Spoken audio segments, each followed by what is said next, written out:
Hallo und herzlich willkommen Montagabend. Willkommen und welcome to the Pirates Cove, part 75, I think. It's crazy, so many parts already. We have a guest tonight. First, Max, hello. Hello, Paul. How are you? I'm fine. And we are in English because we have a guest tonight and now we show you. Hi, Kevin. Welcome to the show. Thank you. I appreciate being here, and thanks for switching to English for the ignorant American. I wish I could speak more German for you, but not yet. Yeah, you're picking up. Trying. I heard you. Yep, trying. So let's start with the funny part. Say something in German. Everything I can say, I shouldn't say. Okay. That's. They taught me the important things first. But Wasa, yesterday after the game, I was hanging out with a couple guys on the team, and somebody asked for a glass of water, and I was like, I know what you said. Like, I'm picking up. So we're getting there. Perfect. Yeah, it's Monday evening. We are sitting here in the Pirates Cove. It's getting hotter and hotter and hotter. So it's becoming the real sauna now. And question of the night, first question always in our show is, how are you? How is your day? And Kevin, how was your day? How are you feeling? Day was great. It's Monday, always a good start to the week. We had a game yesterday. Obviously not the result that we wanted, but picked ourselves up off the mat, and today's a new week, right? So preparation for we have a bye week this week, ironically enough, and then in 2 weeks we play the Steel Sharks. So looking ahead to that, and excited for that. Yeah, and we will talk about later about the game and the Steel Sharks and the AFL season, everything. But also to you, Max. How are you? How was your day? I'm a little bit tired. I mean, after what felt like 4 weeks of rain, we had a pretty warm weekend. Yesterday was actually pretty warm. The field got heated up, so everybody was sweating like hell. I'm a little Max, tired. you are a coach. Yeah, but still, like I made the mistake of getting to the game in long pants, and fortunately enough, one of my D linemen, he borrowed me some shorts, so that got taken care of. But other than that, it was super hot, and the game was also super intense. So I think that also did its part. Other than that, I look forward to having a bye week, to working on ourselves, improving, and talking about mistakes we made. And then we're going to get on to the next one. Paul, how was your day? Thanks for the question. Thanks for asking. My day was all right. I was at home in the morning, and I got stuff done in the new house. And I'm also a little bit tired because it was a long Raiders weekend. We will talk about that. There were a couple events, games, obviously. And outside of that, I feel super excited because we have also a new setup, like you might saw already for the guys who are in the stream. We have new microphones, and give us a thumb up or like a yes or a good or whatever if the sound quality is good for you guys, or if we have to change something, because we also have Ricardo again with us. You guys can't see him, but he's the man behind the scenes and is managing everything. So he asked me to ask you about some feedback for the microphones. So please, if the quality is good or not good, write it into the chat, and then we obviously can adjust things. Ja, Onkel Charlie sagt es auf Deutsch, guter Ton. Danke, Onkel Charlie. We will stay with English because we have an English guest, but if there are German questions, I can also answer them in German, so feel free to use every language you want. Because our guest speaks also multiple languages, right? I try. When I was in school, being a communication major and a minor in journalism, you have to learn a second language. And a lot of times with athletes, they try to put us in sign language, American Sign Language, which is funny enough because What is that? It's when you speak with your hands for the deaf people. Sign language. Sign language, yep. So they call it ASL, American Sign Language, which is funny because you would think that a language where you don't have to speak, that'd be a great opportunity to have a universal language. But no, it can't be that simple. So there's American Sign Language, there's German Sign Language, there's Spanish Sign Language. So it's all different, which is annoying because, it'd be nice to have a universal thing. Isn't there a word, or isn't there a universal language? Isn't called the language tabula rasa? No, is it tabula rasa? I don't know the Tabula name, rasa. but there was something back in the 70s, I guess. They tried something Where they out, tried like to have a like a- universal language for the world. Like emojis. Like emojis. It's kind of like emojis, thumbs up, Yeah. laughy face, smiley face. But so you Eggplant. speak sign language. I sign sign language. You sign because they're you deaf, don't so you wouldn't speak to them. But then, so I signed sign language to them, and I did okay. I did pretty well. And what's funny is playing American football, right? A lot of times when in this day and age, the huddle, right, to begin the play is sort of days of the past, where now offenses try and go faster. So coaches will sign using their hands and signals into the quarterback and the rest of the team, signals to represent a play. And so being an American football player, that part of my brain has been turned on for many years. So making the adaptation to learning different signs like sentences and sentence structure and everything has been relatively easier for me than to someone who hadn't played sports their whole life and hadn't had to read signs majority of the time. That's interesting, right? But yeah, it's true with all the signals. Yep. But wouldn't it be funny to have like a coach and the players are talking with sign language and not you, because the signals for a football play, They're it's not a different. Yeah, language. we made it up. Yep. So yeah, but then the other coach could understand it. If So you, I have teammates in the past where whether it be on the field or off the field, if we wanted to, speak in private in front of others, we would sign, whether that be, with friends and, asking about something or on the field even too. Like, you could during practice sign to somebody across the way. And to be honest with you, it helps out a lot in crowded bars and crowded popular places from across the way, and you sign and you tell them what you want to drink and they'll come back with it and all is good. it's perfect. Yeah. And that just reminds me of like that one scene in Inglourious Basterds where they are in the German basement bar and they pose as I guess like British soldiers, but in actual they are Americans. And from how they order free beers, the Germans are able to tell that they are imposters, and shit gets down. 1, 2, 3. I count to 3. We actually talked about this with my teammates over the weekend, and we were joking, saying like, "All right, you go 1, 2, 3, 4." That's how we do it, and then Germans go 1, 2, 3, 4, and I'm like, "So you're gonna take?" I'm like, "That's just too much." I might just keep it going in the same direction. And then, of German is pretty inconsistent as a language anyway, so yeah. And I think there's one international sign also, one thing which is every deaf person would understand on the world. It's this, like, right? Yeah. This is like Round of applause. applause. Yes. Oh, is it? Yeah, Exactly. It's just like, yeah. just waving. Exactly. And then hello is pretty much saluting all the time. So that's how that is. that is eating. Yeah. I mean, that's gotta be I mean, so the thing is, like, they are deaf, but because of that, a lot of times their other senses are heightened, right? So therefore, like, just because they're deaf doesn't mean they can't, like, feel that someone else is in the room, or they get very good at reading lips as well, just because they need to. And at times, my professor at my university was able to speak when needed to, but it doesn't sound great, obviously, because he can't hear himself speak. But overall, it's interesting to see the day-to-day obstacles they had to overcome. So, Super interesting. yeah. So the classes were silent. First day, we had a proctor who came in, introduced us, and she basically was like, "Yes, so this is Professor Jason, and he's deaf, and so if you need anything, he's deaf. So like, Write it. type it, get his attention, what have you." So I went there.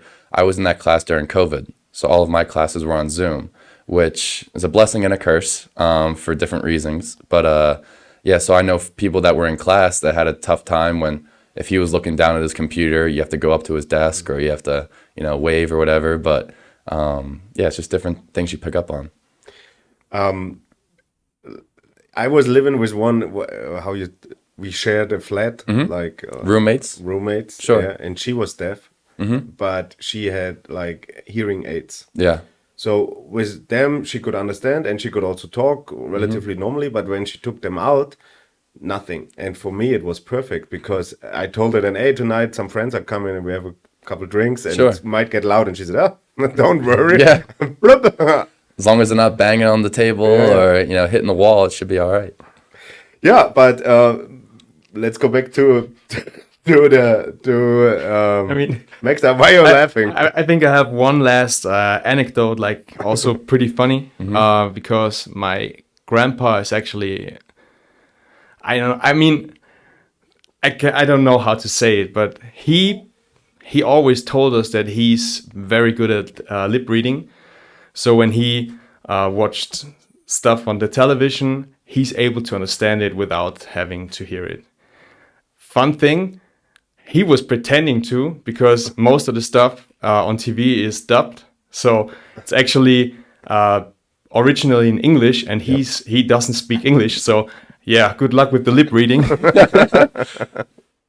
Sounds like one of those grandpa stories that one up you. Okay, but back to the original topic of the show. It's about the Raiders, and like I said, we always start with the news around the club. Last week we had 4 games. we had 4 games exactly. On Thursday we started with our under 16 and under 18. I wasn't there. Was anybody there from you guys? Have you watched their games? It were qualification games for the Austrian youth leagues in fall, and our under 16 and under 18 played against the Vienna Vikings, and unfortunately both of them lost. But it's just the spring season, so we'll see how they gonna perform in the fall. So that is called qualification, but not actually from how good you're doing.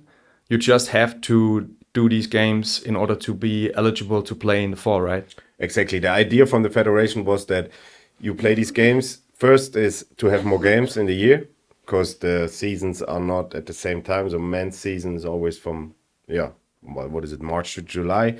And then in fall, similar maybe a little bit to high school, the youth seasons are played. And so that was one idea, to have more games. The second one was that if you're new, that you have to prove that you can run a game day, have a team, have the operations and everything. And since there's in youth, kids are getting older, youth classes are changing. You also do it that, like you said, Max, to prove that you are able to play. And so you don't have to actually qualify to. You have to qualify on an organizational standpoint, not by winning a game. Exactly. Yeah, and then Friday was just a normal Friday without any events. But on Saturday, we had our big family day from the ELF team, their final scrimmage. It was supposed to be against the Prague Lions.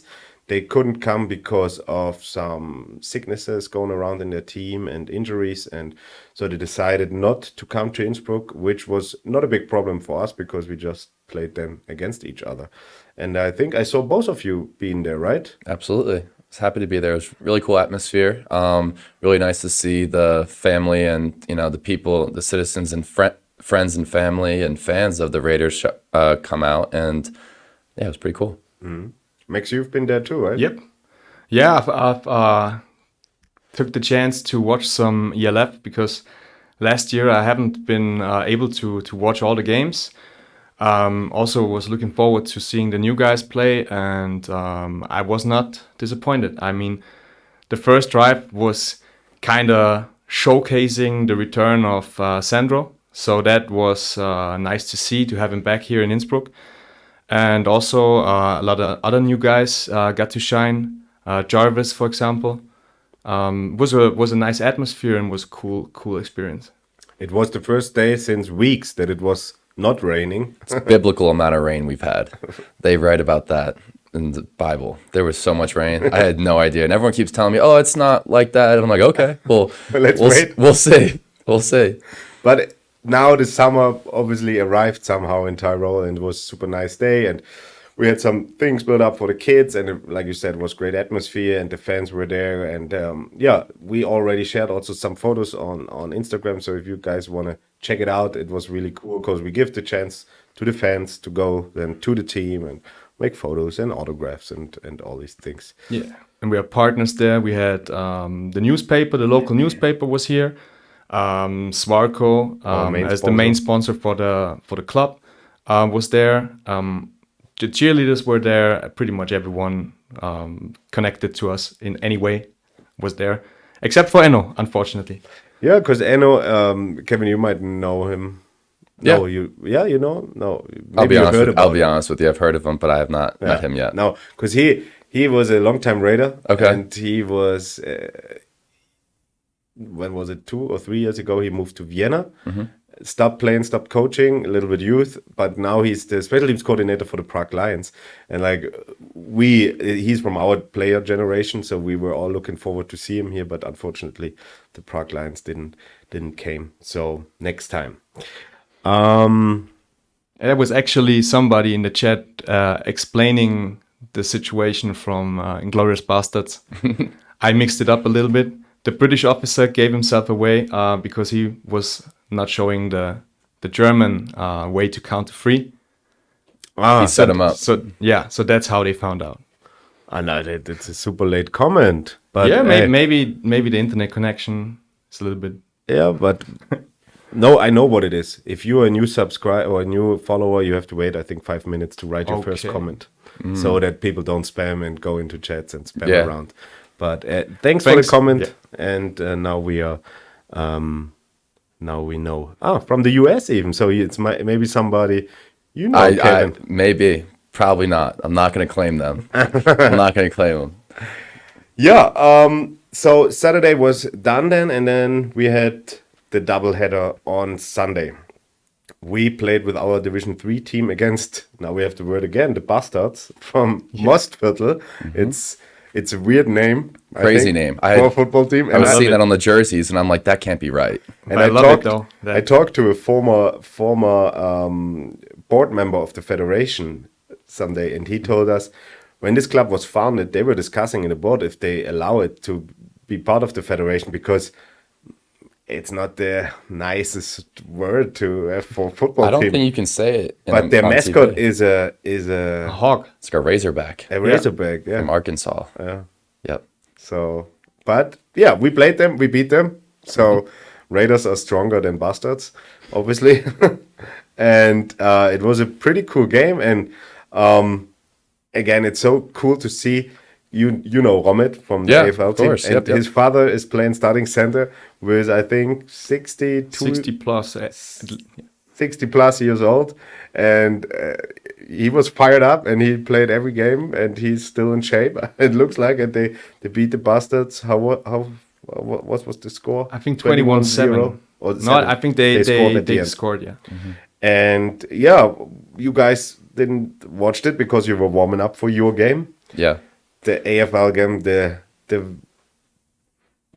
do or die game, kind of, against the Salzburg Ducks, direct opponent for a potential playoff seed, and it was your first game for the Raiders. Yes. And again, welcome now also to Innsbruck when it comes to football, because we didn't talk about it yet.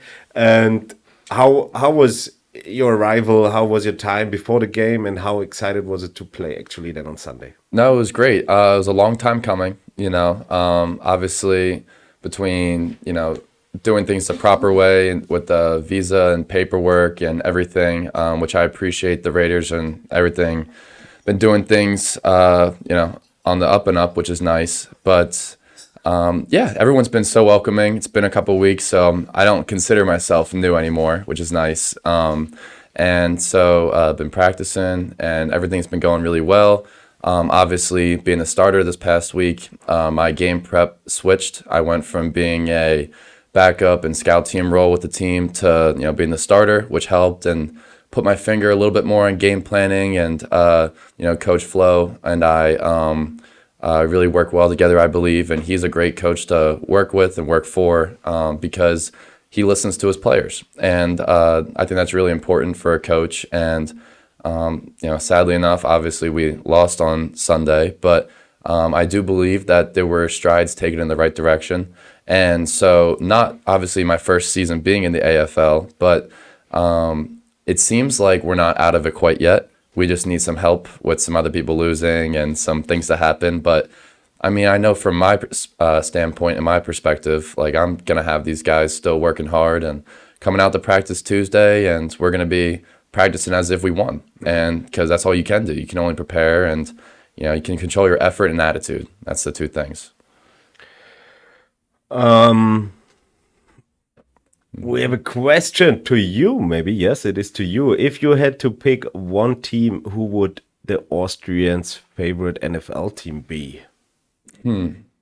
That's an interesting question. That is interesting. I know that Tirol has a big 49ers fan base. Yes, I would say 49ers, and then being the Raiders, I would say that I've met a few guys on my team that love the Raiders, the Vegas Raiders, Las Vegas Raiders now.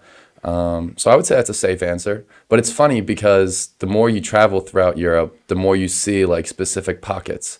And I'm not sure of this to be 100%, but from what I understand, the NFL, I guess, bids on different cities throughout Europe.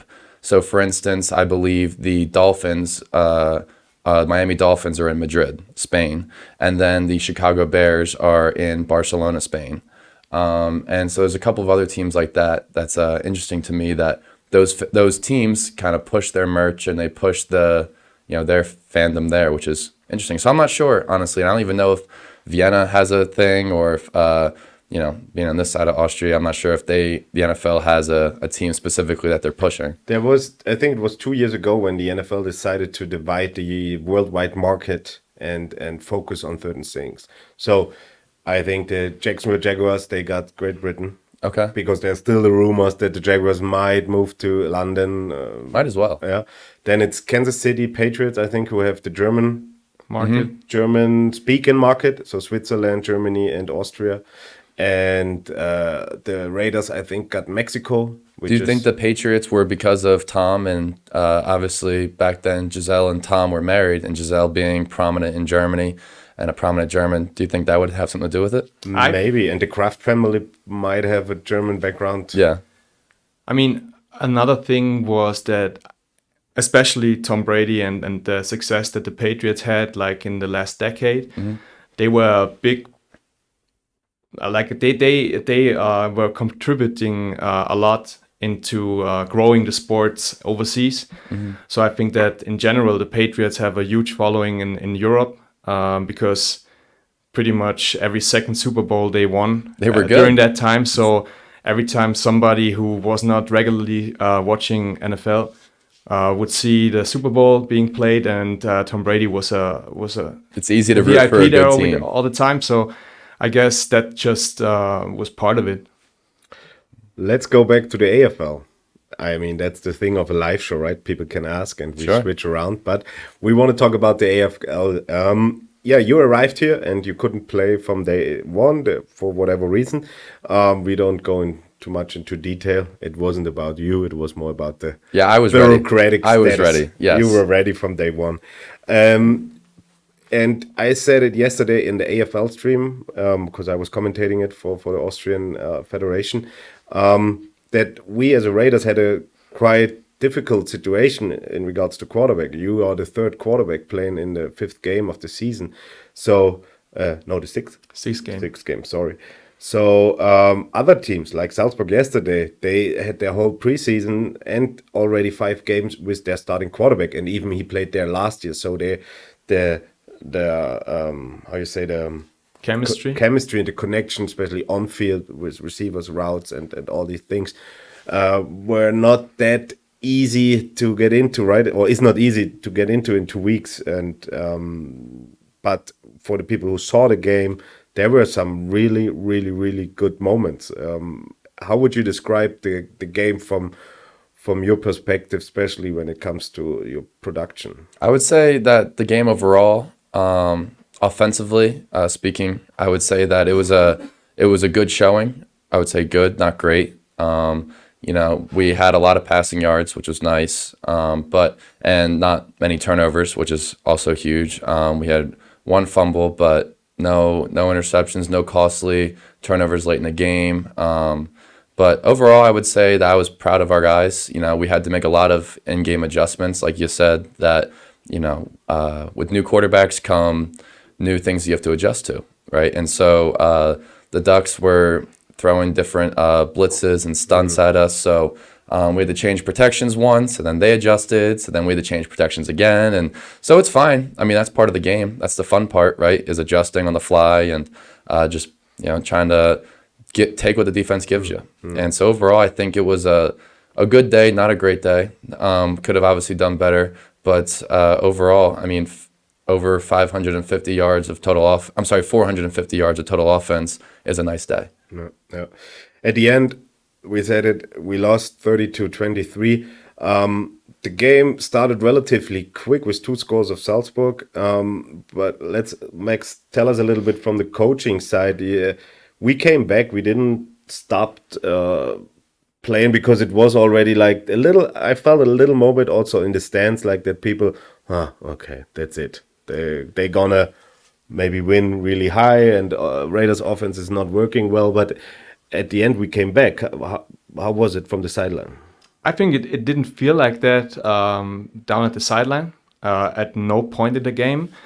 I mean, to be fair, we're used to getting scored on early now. I mean, last week against the Giants was the exception where we were held up quite long.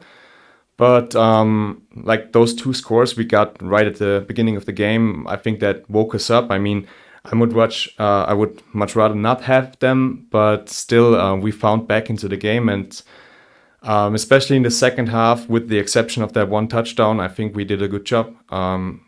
At the end of the day, it wasn't enough, and we still got scored on 4 times, which is, I mean, 2 or 3 touchdowns too many that we should have got, because almost all of them were pretty much mistakes we did.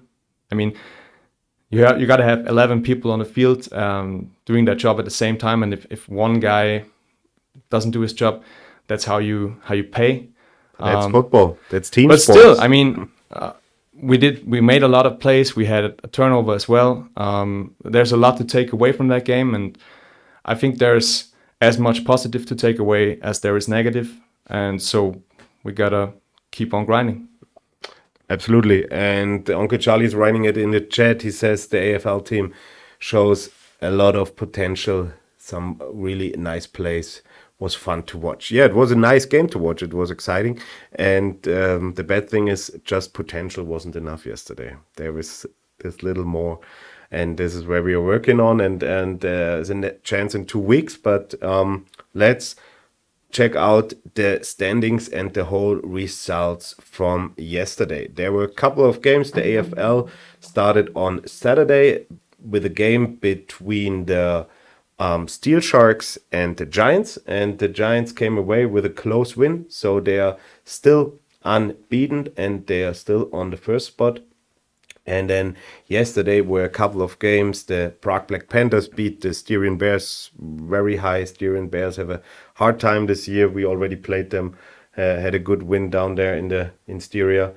And then the Vienna Vikings are the next one who played the other Tyrolean team, the Tufts Patriots. Also a very kind of blowout against a Patriots team which is struggling with players. I think they drove down there with 25 guys and 2 got injured, and then 23. It's not so good for them. So they are having a tough time at the moment.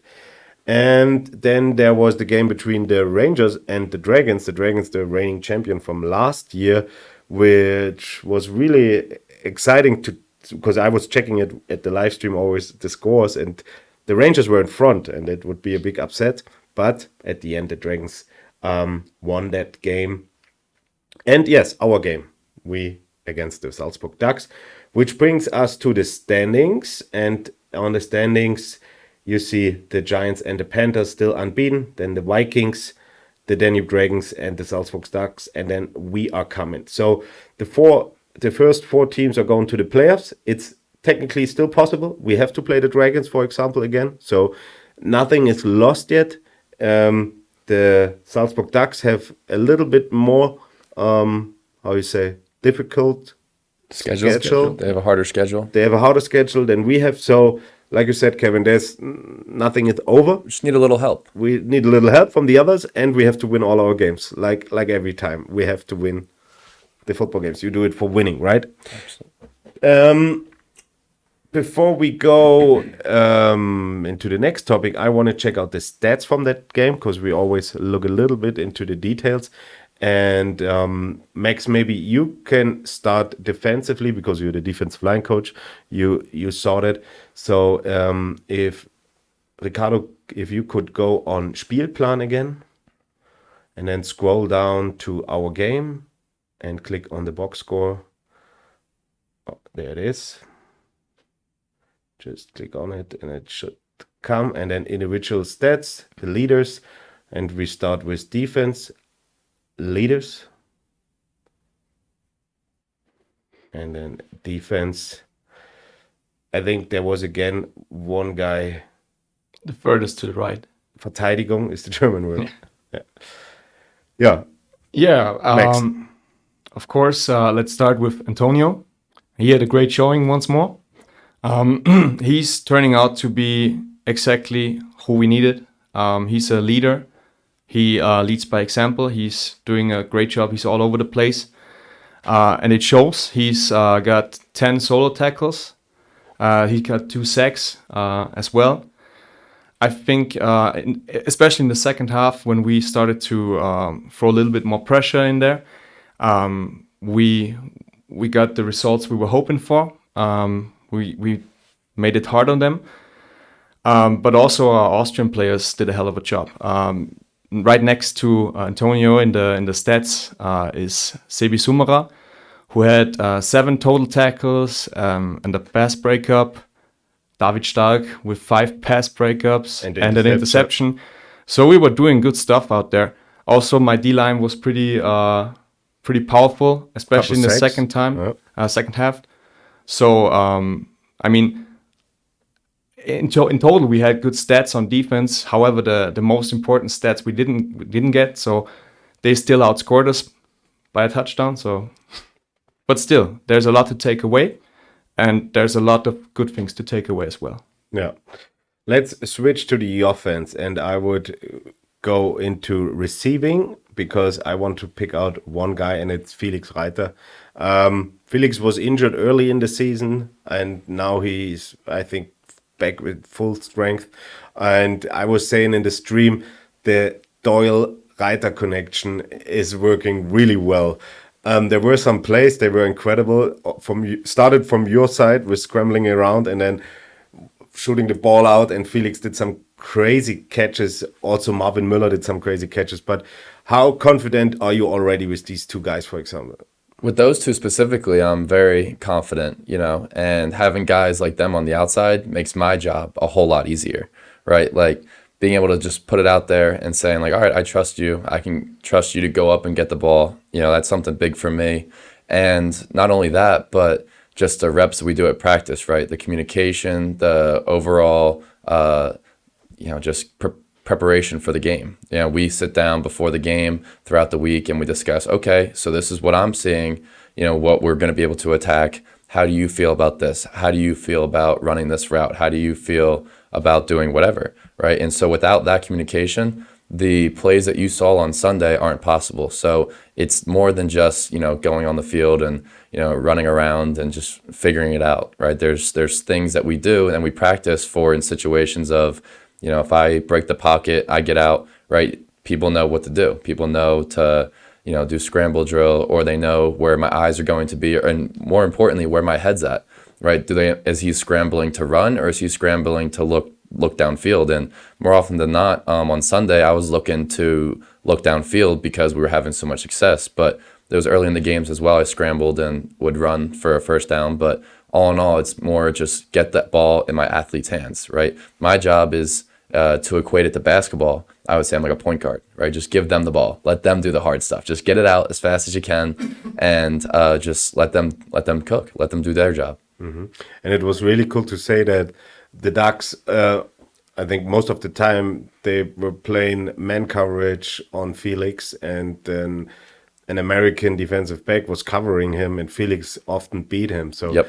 it showed his potential, and he's only 19 years old. So who knows what time brings? But I think he's a really Yeah, I mean, he works hard. You know, him and I speak all the time. And, you know, when I first got here, him and I started clicking, and our friendship overall developed early because he had spent some time in the U.S.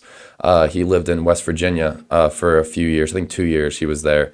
So, I mean, anywhere you go in Europe and someone spends time in the U.S., it's a nice, comforting feeling because they understand you a little bit more. You know, they understand where you're coming from. And so, you know, football, American football, and outside of American football. So, you know, him and I clicking and being on the same page has been really nice. cool. Yeah, then let's close the chapter from yesterday. We are looking forward to the next game. And we have a bye week now. Hallo Balu. Hi, Balu. Schön, dass du wieder eingeschaltet Hello, hast. Balu. He's one of our almost, I think he's here every time. Let's go, Balu. From day one. As well Let's as go. always. From day one. And we started really small. Yeah. Okay. So, Shout out, Balu. yeah, we have a bye week, which is nice, which is like a little recover week, right? And then we play against the Steel Sharks. Steel Sharks. Yes. What are the expectations for that game? What are the... The expectations are the same every week. It would be to win. You know, I really don't care who we line up against. I expect to win. With what I can do on the field and with what I know we have around us, with receivers and offensive line and defense, like there should be no short expectation of winning. And that's a little bit of arrogance and also a little bit of confidence because you need to have that, right? If you walk into a game or walk into a week thinking, here we go, right? That's exactly what's going to happen, right? But if you come out swinging and if you come out with an energy and a passion that you want to win and that you can win, right? It's a game. There's a game. We play the game for a reason, right? Crazier things have happened, you know? So I think that the expectations coming in are to win. And I don't think that's saying anything crazy. I think that's the standard, especially being at the Raiders and such a great organization with a history of winning. I think that's what's expected. Exactly. I think, Max, also for you as a coaching staff, what is the plan? What are you guys trying to change maybe? Yeah, I mean, Kevin put it out like we gotta come in with a certain arrogance, with a confidence. I mean, after winning 2 games and then losing 2 games, you gotta come in with your head on fire. Like you play to win. You gotta win out, and you gotta hope for the best, and that's what we're trying to do. Like we are in playoff mode. Like win or go home. We can't afford another loss, so that's how we approach it. I think even though we lost the game, we came out super motivated. I think the guys are gonna be at practice even more than they are normally. They will be motivated, and we will change some stuff. We will work on the stuff that worked out for us. And other than that, we treat it like every other opponent. Even though we saw that they can hang with any good team as well. Like they lost by 1 score to the Giants. So Exactly. it's not going to be a joke. easy. No, and we are not in the situation to take a opponent. No. Yeah, but we will see in 2 weeks, and let's hope in exactly 2 weeks at the same time we're sitting here and talking about an AFL win and also an ELF win, because it's going to be a weekend where we have 2 games with our men's teams again. The one is on Saturday at home against the Steel Sharks, and the day after we play the first game of the ELF season this year against the Munich Ravens. But we now stay with you, because now we change a little bit the topics and want to talk a little bit more about you and your football life and where you're coming from and all these things. So let's start it relatively easy. Where is your hometown? Where were you born? And where are you from? Hometown, I was born just outside of Philadelphia, I lived there until I was 17 years old. And So then, you're an Eagles fan?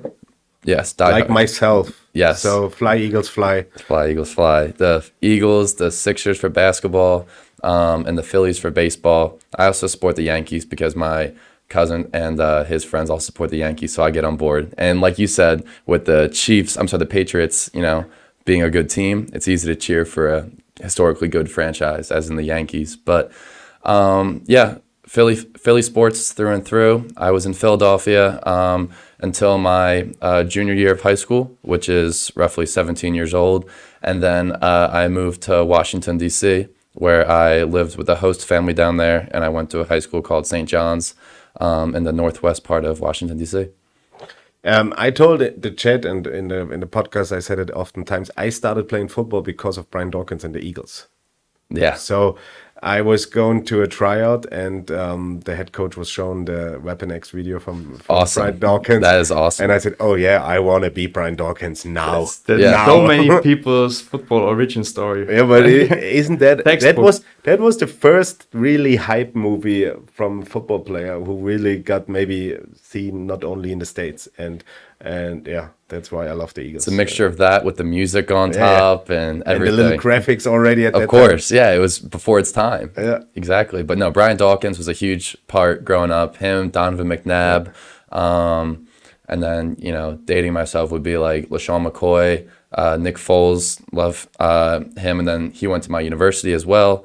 So I have a special tie to him, I feel. So yeah, a lot of good Eagles greats.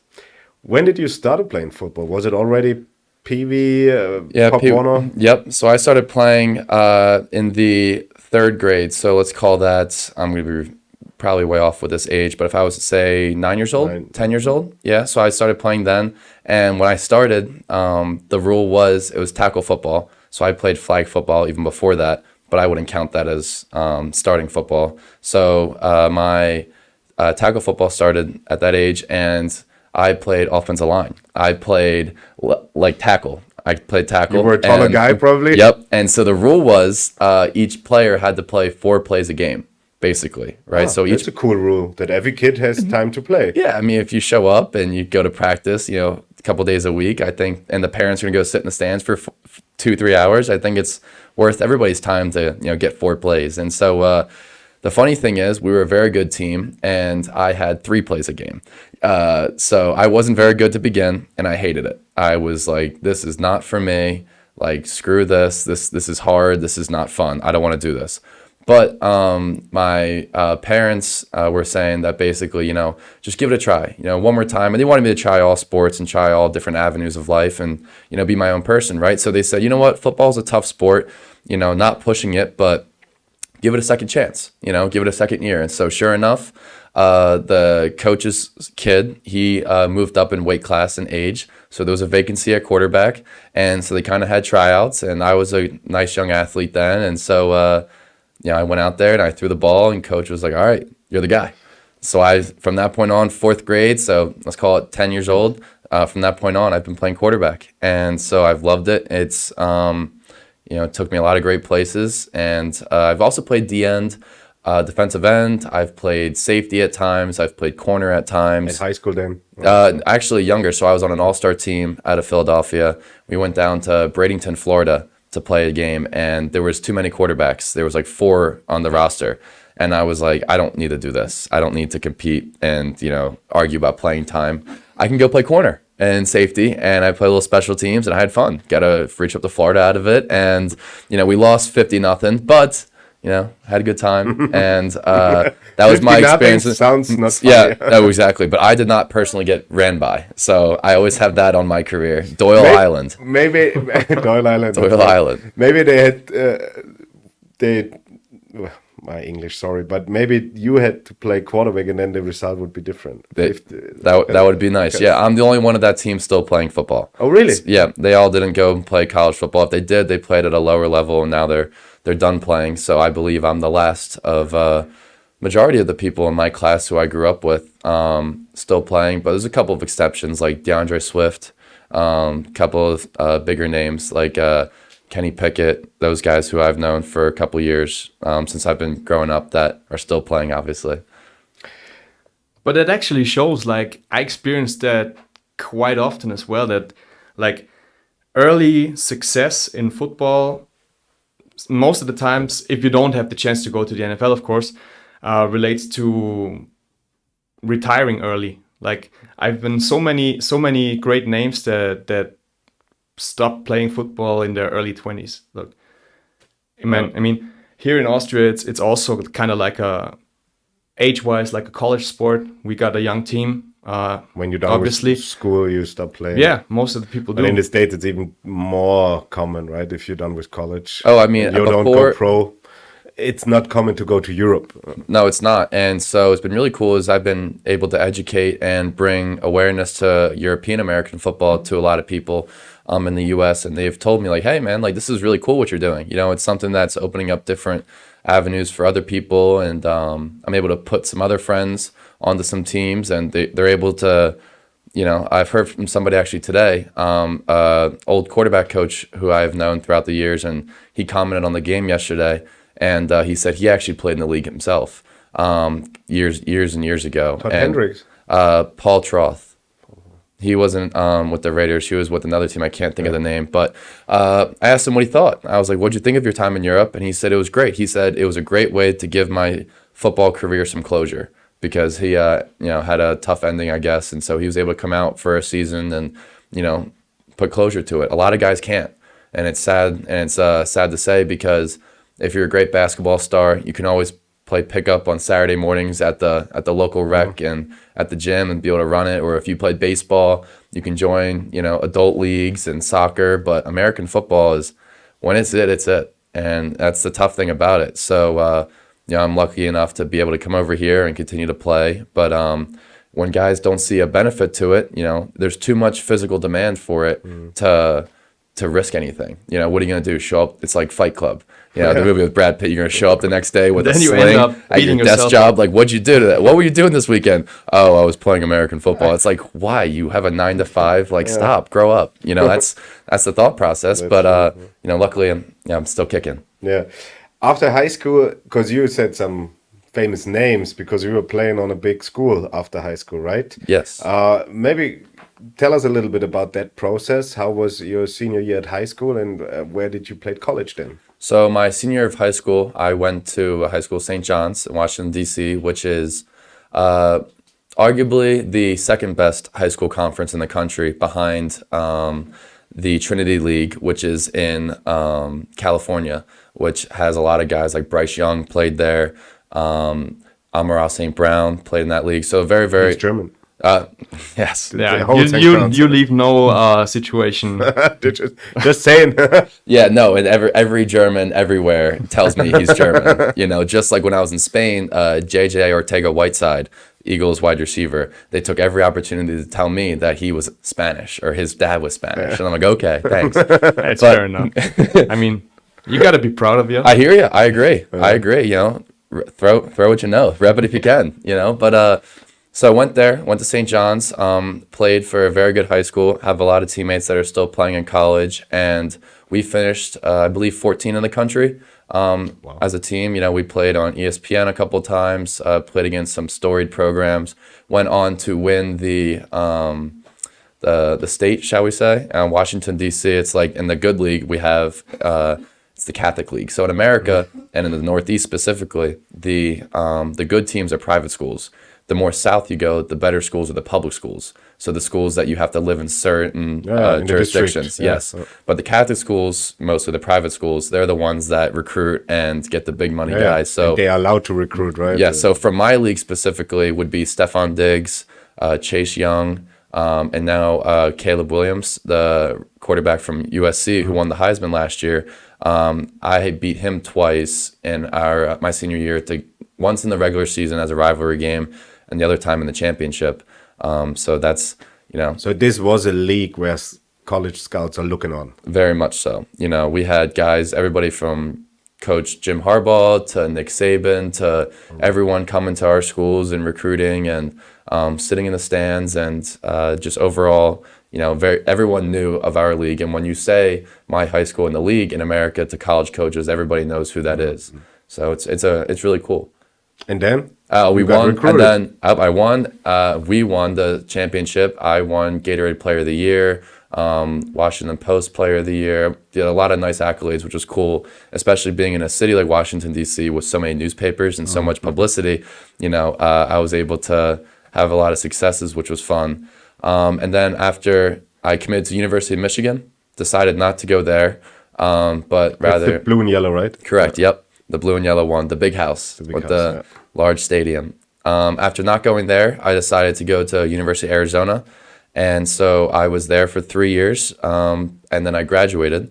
And after that, started looking towards Europe. Yeah, but let's stay in that process because we don't have often players who got the option between Michigan and and Arizona. There were other ones too, but those are the ones at the end of the day that were really the last two for me. Yeah, but so your plan at that time, playing high school football, being in a good league, Jim Harbaugh and all these coaches watching you, your plan was to continue your football career. So combining education and the sports, or was there a moment of doubt where you said, no, maybe not, maybe? No, I mean, I knew that it was made to me very clear, and like I'm a good student, not a great student, right? I did it because I had to. Let's put it that way, right?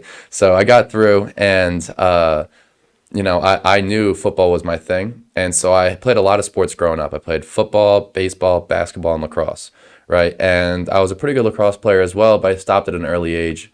And I was a pretty good baseball pitcher as well. And so I had to decide between pitching for baseball or playing quarterback.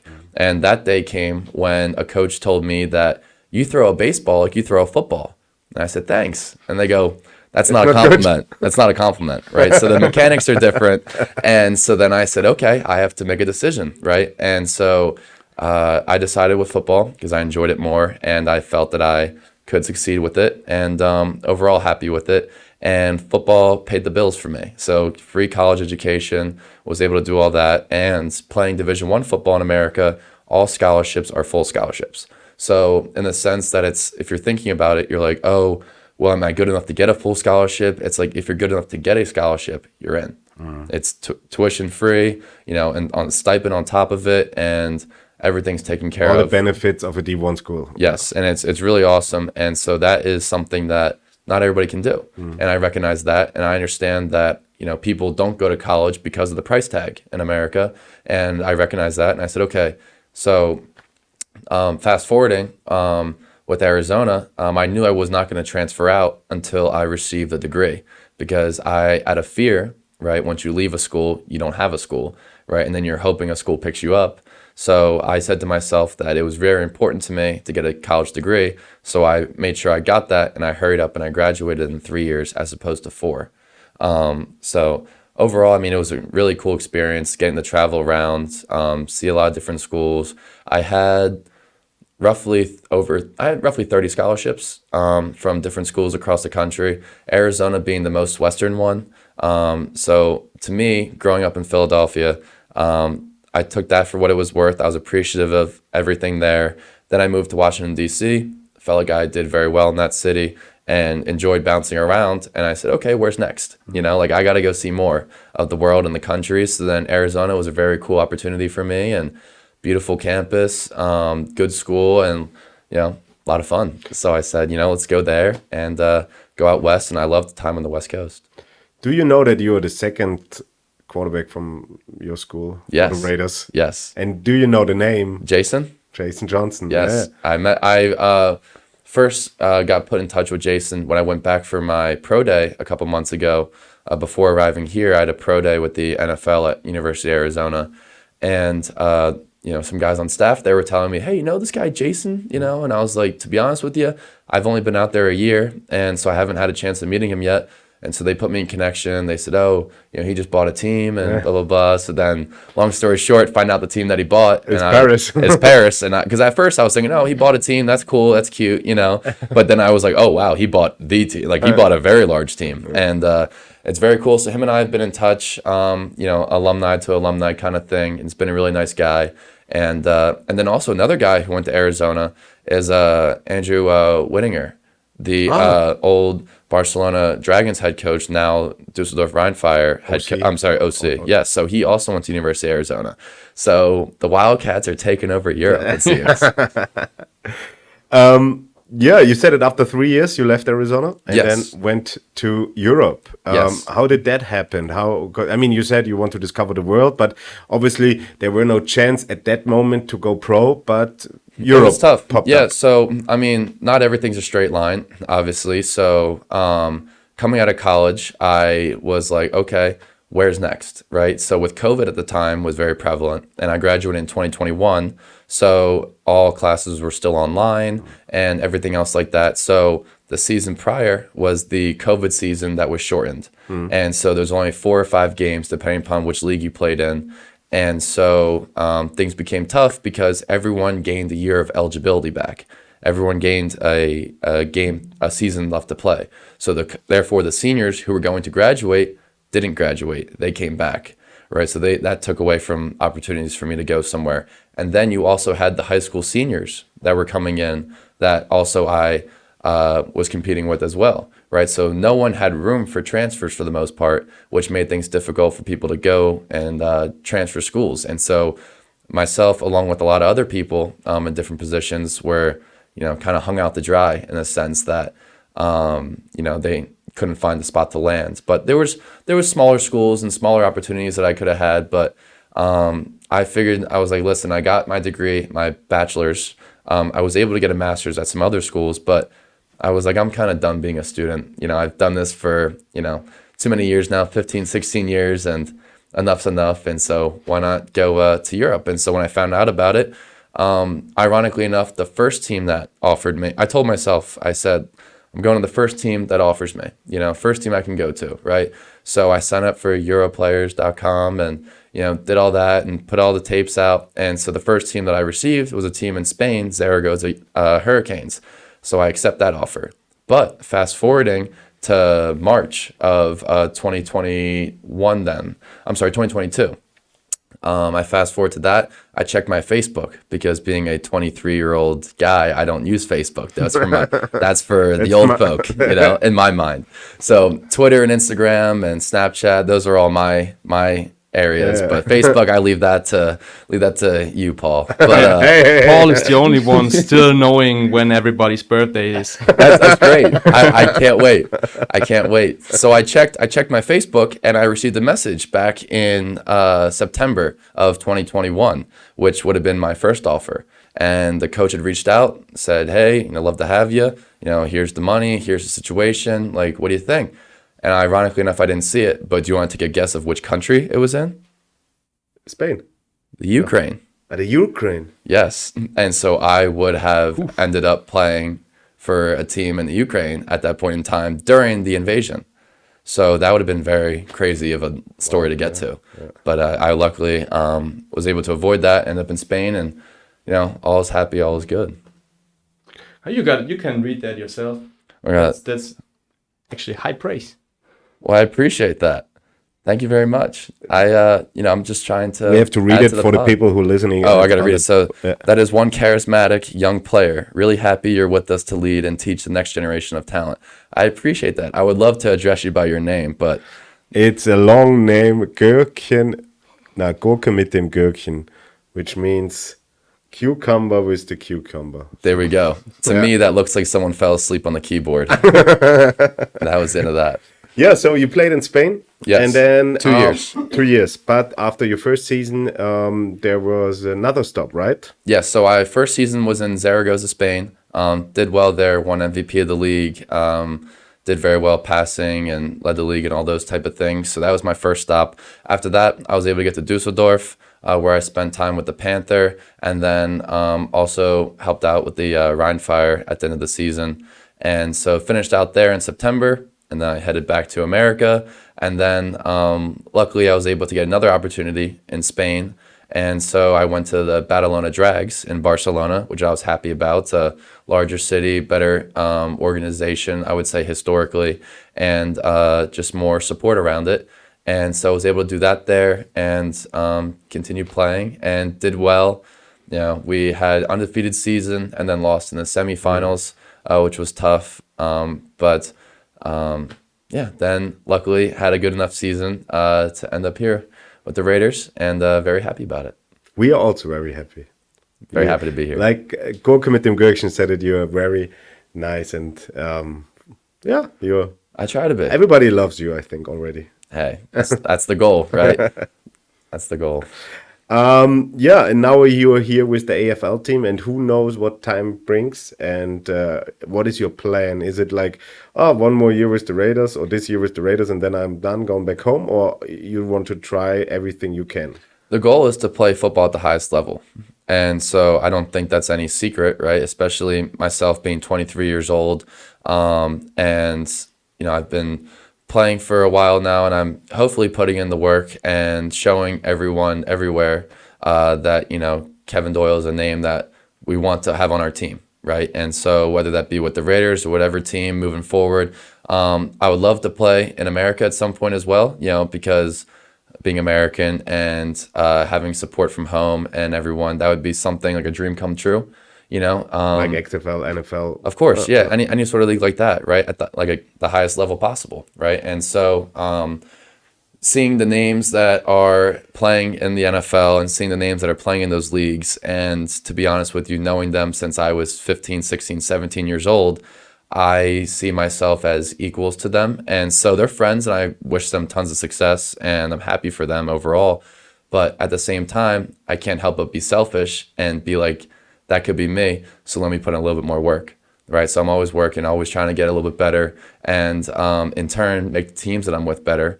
And so at the end of the day, I would love to play ball at the highest level. And, you know, moving from Spain to Austria and being with the Raiders for me has been that. I see that everywhere, you know, from the facilities to the coaching staff to the organizations to the people around me, the players. It's all been a step up, and I appreciate that. And so I just hope that we can keep the wheels moving. Sir.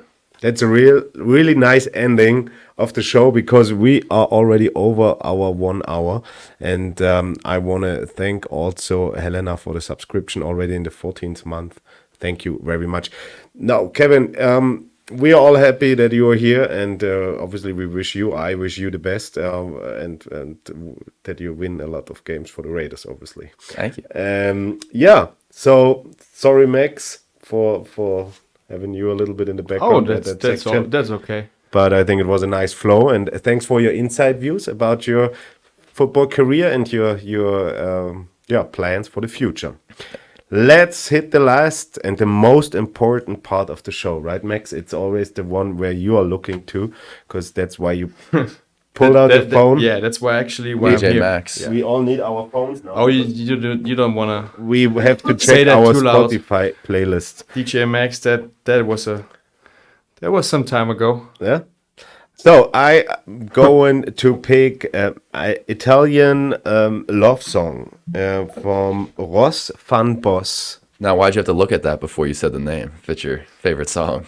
Yeah, because you know it's the name of the song is Malamor, which means probably hurting love. I'm not buying it, Max. So, Max, All what is your right. song? Yeah, I'm gonna go with Bamba from Luciano, because we haven't had it in the show actually. Yeah, and it's an awesome song. You like it? And you played it on Sunday. Yeah, I heard that. So, Bamba is in there. And Kevin, your song of the day. My song of the day, I'm going to keep it good vibes. It's going to be Electric Feel by MGMT. Oh, that's cool. Awesome. That's a cool song. You like that song? Yeah. I hope it's not a repeat. If then it shows up directly. Electric Feel, F-E-E-L. Feel. Yes, right there. Is The F-E-E-L. Yeah. So Let's go, Ricardo Put you on is some doing. game. Yeah, it's not on the playlist. Now it is. Perfect. So the Pirates Cove playlist, the best playlist on earth. Just type in the chat exclamation mark, Ausrufezeichen, Spotify, and then the link to the playlist will pop up. Go and follow it. It's the best, really. It's really the best. It's the best mixture of everything. It's called world music. Let's go. Yeah. Yeah. It could basically be an album of Pitbull. Mr. Mr. Worldwide. Yeah. Dale. So it was a show full of interesting things, most about the AFL and about you, Kevin. Next week, we're going to face the first game week of the ELF. So we are going to have a guest from the ELF team, and we will talk about the ELF today. It was not so much because there's nothing. Last camp is over. There's no game this week. And yeah, thanks for watching. Max?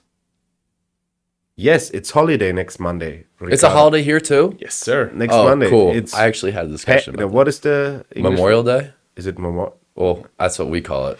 No, I think 90%. it's a Christian. Pfingsten. Memorial Pfingsten is the Pfingstmontag. I mean, there's a name for it. So it's definitely not celebrated in Europe because Memorial Day in America is it's about the soldiers that have died in war. Yeah. Yep. So that's I don't No, think it's a Christian holiday. that works too. As long as you get the Monday off. Is it a holiday in the States? Yeah, it's the important- holiday. it's It's the symbolic day of summer starting. Okay. So they joke and say you can't wear white pants. You can't wear all white until after Memorial Day. And Then they should move Coachella, I guess. yeah, Coachella. Yeah, I mean that's always in the spring. That's always California and out there. But there's a lot of people wearing all white, especially ladies. yeah. Okay. So, your last words to the audience, Mr. Doyle. I haven't had enough words. I feel like I've been talking the whole time. But no, I thank you guys a lot for having me. Thank you guys for having me on the pod. And, I'm really happy to be in Innsbruck. It's been really great to me. I've enjoyed the town and I've enjoyed the Raiders very much. And I'm looking forward to getting this next win versus Steel Sharks and many more after that, hopefully. So thank you guys. Thank you. Max. All right. Thanks for tuning in. Thanks, Kevin, for being here. Looking forward to practice tomorrow. Yep. And thanks, Paul, for being the great host you always are. Oh, so many nice words today. It was a really nice show. It was a pleasure. Kevin, thanks for coming. It was on your free day. No practice would be no Raider thing, but you showed up. It's awesome. Thank you very much. And we wish you the best for the next weeks. And to the audience, thanks for tuning in. Thanks for all your support. Thanks for the comments. And we see us next Monday with a lot of ELF topics with a guest from the ELF team. And then we move on from there. Till then, take the chance to buy tickets to all our games, buy some merchandise, be ready for the season, and support us on all our channels. And please, please, please don't forget to subscribe on the channels. It's free for you, but it gives us a big, big boost because of this algorithm and social media thing. So please feel free to just leave a like or a comment or whatever. Especially on YouTube. Especially on YouTube, because we want to hit the 1,000 relatively soon. We are at 800 something at the moment. Otherwise, Paul is not dropping his song. Otherwise, Paul is not dropping his song. Let's go. 1, 2, Like 3. and subscribe. Everybody goes from New York to Germany. Clap your hands and move your body. Enjoy the family. Let's flow your. Don't spoil it. Hey, thank you very much. Have a great evening. Have a great week. And go Raiders. Macht es gut. Ciao, Kakao. Das war's.